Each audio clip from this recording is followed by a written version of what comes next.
Royal Enfield bullet 2026 ഇത് ഒരു bike മാത്രമല്ല, ഇതൊരു അനുഭവമാണ്. ഒരു കാലം മുതൽ നാം എല്ലാവരും കണ്ടും കേട്ടും വളർന്ന ഒരു ക്ലാസിക് ബുള്ളറ്റ് ഫീൽ.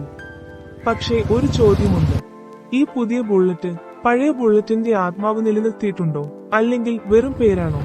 ഡിസൈൻ പറയാം, ഒരു ഗ്ലാൻസിൽ തന്നെ മനസ്സിലാകും ഇത് ബുള്ളറ്റാണ് എന്ന്. പിൻ head lamp, long fuel tank, classic straight stance.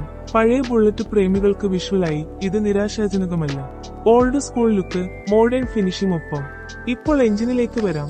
ഈ ബുള്ളറ്റ് 2026 349 cc ജെ സീരീസ് എഞ്ചിനാണ്.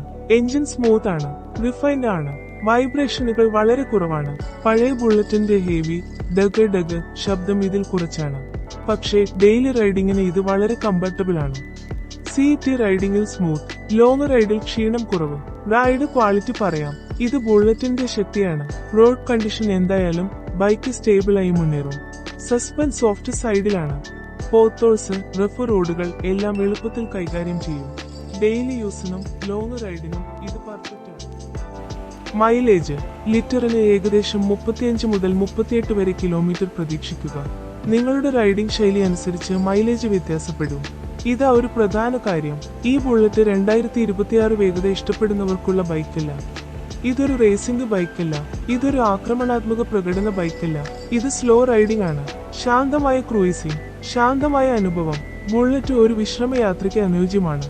വില ഒരു റോയൽ എൻഫീൽഡ് ബ്രാൻഡായതിനാൽ വില അല്പം പ്രീമിയമാണ്.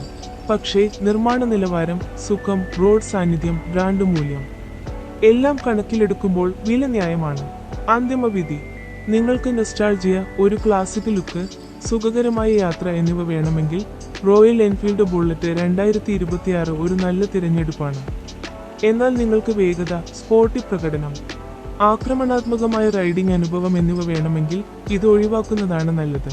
അവസാന ചോദ്യം, നിങ്ങളാണെങ്കിൽ നിങ്ങൾ ഈ റോയൽ എൻഫീൽഡ് ബുള്ളറ്റ് 2026 വാങ്ങുമോ, അല്ലെങ്കിൽ നിങ്ങൾ അത് ഒഴിവാക്കുമോ?